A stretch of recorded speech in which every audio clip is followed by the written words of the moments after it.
Imagine you're standing in front of a slot machine. The lights are flashing, the sounds are hypnotic, your heart pounds with every spin, your palms are sweaty, and you whisper to yourself, just one more, this time, I'll win it back. But somewhere inside, a quiet voice reminds you, the house always wins.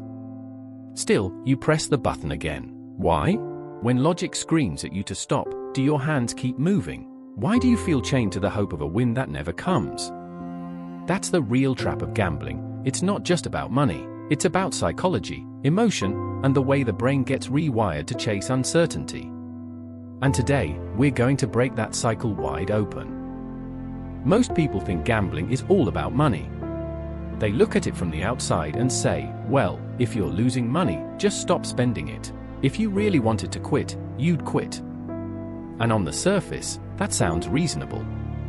If something is draining your wallet, hurting your family, pulling you into debt, you'd stop, right? But anyone who's been inside that cycle knows it's not that simple. Because if gambling were just about money, people would stop the moment they lost their first paycheck. They wouldn't go back after losing their savings. They wouldn't borrow money, max out credit cards, or secretly sell belongings just for one more bet. Logically, that doesn't make sense, and yet it happens every single day. Why? Think about this. How many people spend money on things they know don't make sense? Maybe it's overpriced coffee every morning. Maybe it's clothes you never wear. Maybe it's hours of your life scrolling on your phone, even though you know it drains your time and energy. We all do things that don't line up with logic. Gambling just happens to be the most destructive version of that, and that's why society gets it wrong. Outsiders believe gambling is about greed. They say, you just want more money. You can't control yourself. But if you ask a gambler, it's rarely about greed. In fact, most people gambling aren't even happy when they win, because as soon as they win, they're thinking, one more time, maybe double it, maybe this time I'll fix all the losses. It's not joy, it's compulsion, and compulsion doesn't care about math, logic, or the size of your bank account. When people around you say, just quit, it's simple, what they don't understand is that gambling hooks into something far deeper than willpower. It taps into the same circuits of the brain that keep people addicted to alcohol, to drugs, to social media. It's not about the outcome, it's about the chase. It's about that spark of dopamine when you almost win, when you think you're about to hit the jackpot, when your brain tricks you into believing the next hand, the next spin, the next ticket could be the one. So when outsiders reduce gambling addiction to just a money problem, they unknowingly make people feel ashamed. And that shame is dangerous, because instead of seeking help, people hide. They gamble in secret. They lie. They double down, hoping no one finds out. And before they know it, the problem has spiraled out of control. That's the trap of the common belief. By oversimplifying it, society makes the problem worse. Because the truth is, gambling is not about money. It's about psychology, emotion, and the invisible chains that bind us when we're looking for escape. But psychology reveals something deeper. Gambling isn't about money at all. It's about escape. It's about what happens in your brain when you pull that lever, scratch that ticket, or place that bet. Let me explain. When you gamble, your brain lights up in the same way it does for food, sex, or drugs. A chemical called dopamine floods your system. It feels exciting, thrilling, even euphoric. But here's the catch. Gambling is unpredictable. Sometimes you win, sometimes you lose. That uncertainty is what keeps the brain hooked, because the biggest dopamine rush comes not from the win itself, but from the possibility of a win. Psychologists call this a variable reward. It's the same principle that keeps people glued to their phones. Think about scrolling on social media. You don't know if the next post will make you laugh, inspire you, or waste your time. That uncertainty is addictive. Gambling just takes that principle and amplifies it to dangerous levels. But there's something even deeper going on. Gambling isn't only about chasing pleasure, it's also about avoiding pain. For many people, gambling becomes an escape from loneliness, stress, depression, or a sense of failure. In that moment at the slot machine, or while watching the roulette wheel spin, all of life's problems fade into the background. You're not thinking about bills. You're not thinking about conflict in your relationships. You're not thinking about who you've disappointed. You're just locked into the game. That's why gambling has such a grip. It's less about winning cash, and more about numbing emotions you don't want to face. For some, the casino becomes a refuge, a place where they can hide from reality, even if that reality is waiting just outside the door. And here's the irony. Gambling convinces you that it's offering hope. Hope that one more spin will solve your financial problems. Hope that a win will erase the shame of losses. Hope that luck can undo the past. But that's the trap. The brain gets caught in this cycle of chasing dopamine highs, while the pain of reality only grows deeper in the background. So when people say, it's just about the money, they miss the real story. Because the truth is, people don't gamble to get rich, they gamble to feel alive, or to stop feeling empty. They gamble not because they love money, but because they're trying to silence an inner voice of pain.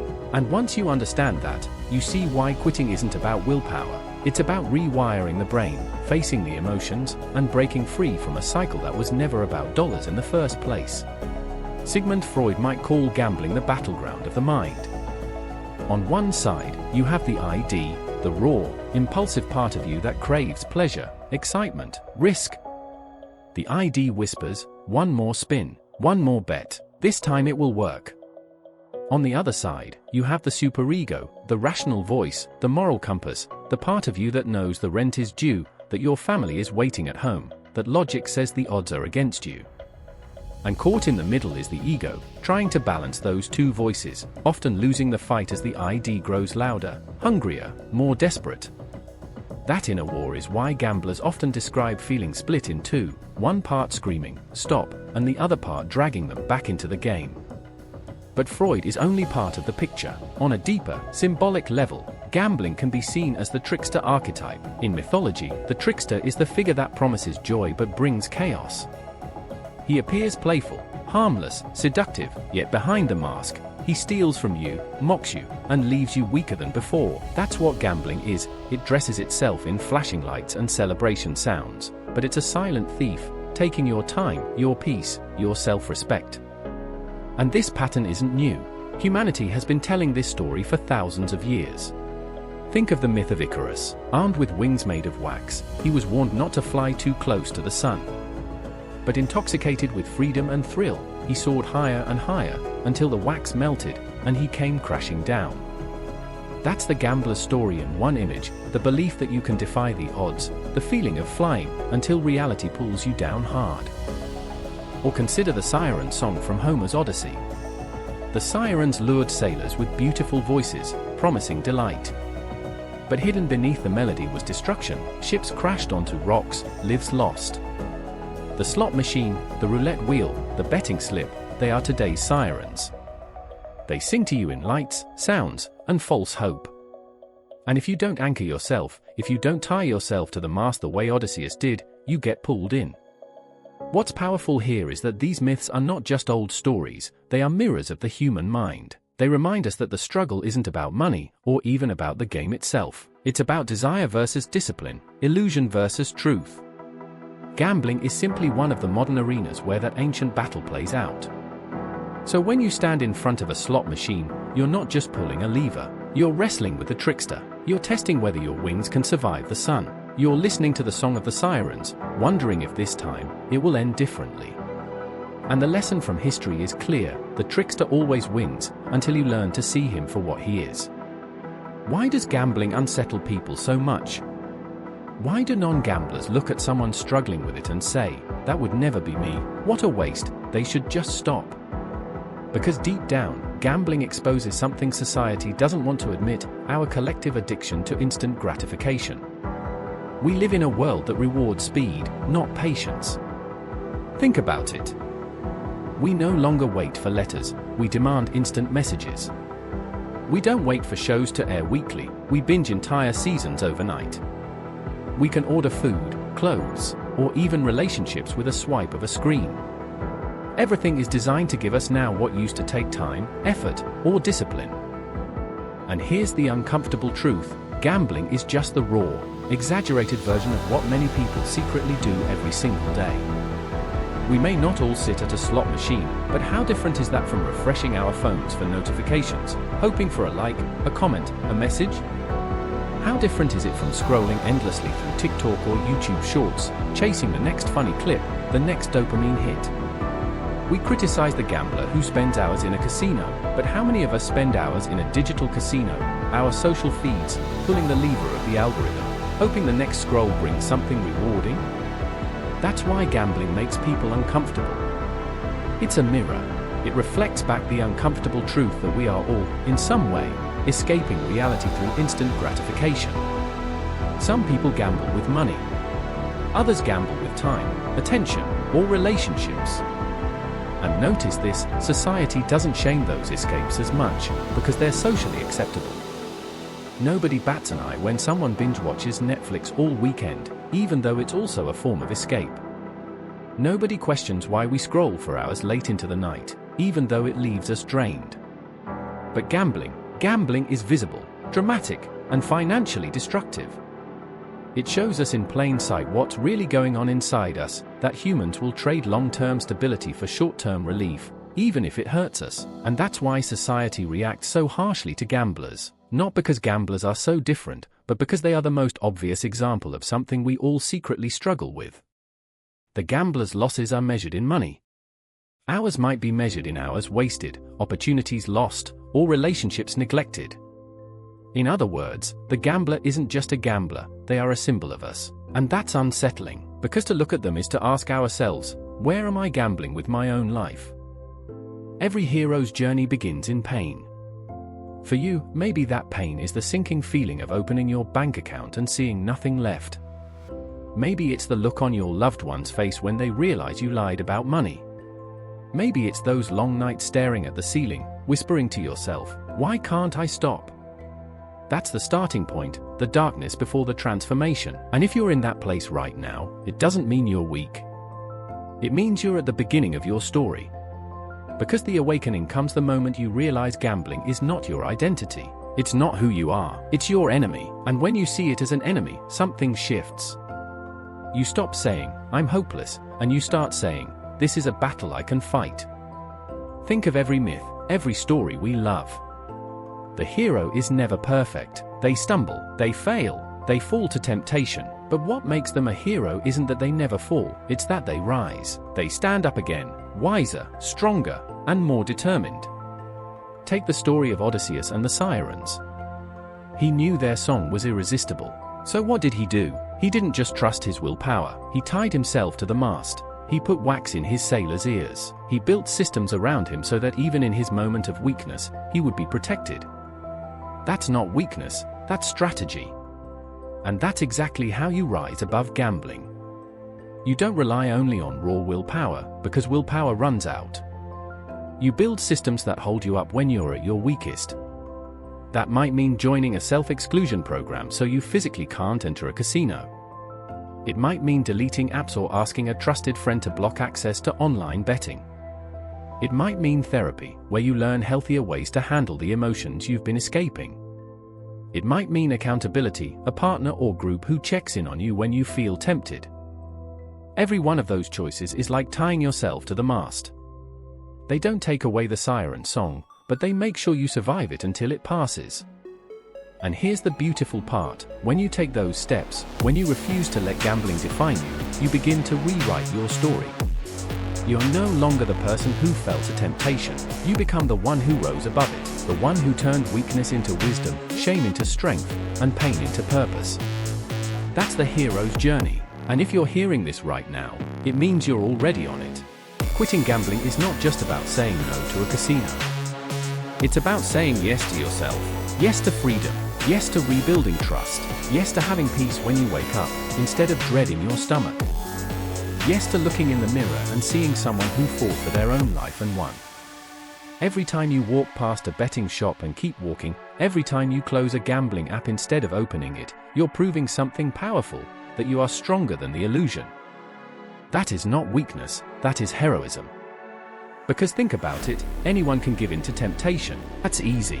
But to resist it, to rise above it, to take the pain of your past and use it as fuel for your future, that's rare. That's courage. And let me tell you this, the world might never fully understand the battle you're fighting. They might never see the nights you wrestled with yourself, the urges you overcame, the tears you wiped away in silence. But you will know.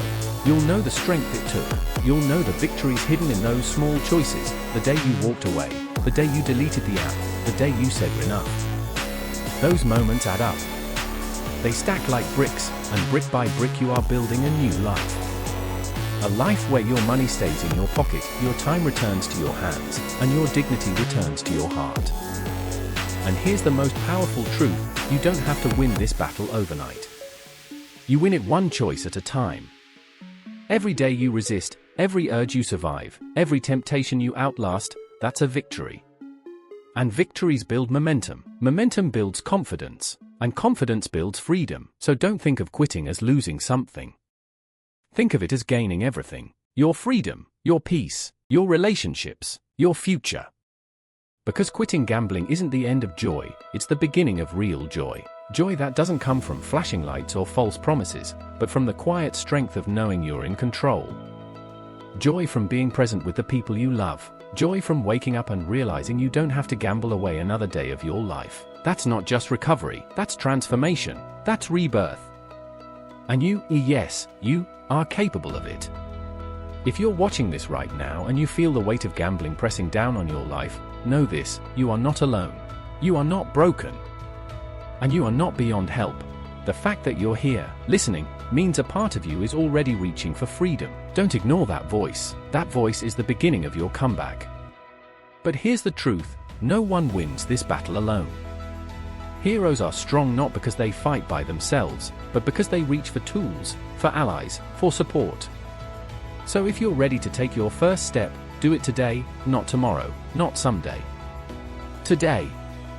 That step could be as small as telling one trusted friend, "I'm struggling, and I need help." It could be calling a support group like Gamblers Anonymous. It could be installing a self-exclusion app. It could even be leaving a comment below this video saying, "This is my first step." Because the moment you take action, no matter how small, you shift the story. You're no longer the person being pulled under, you're the one rising.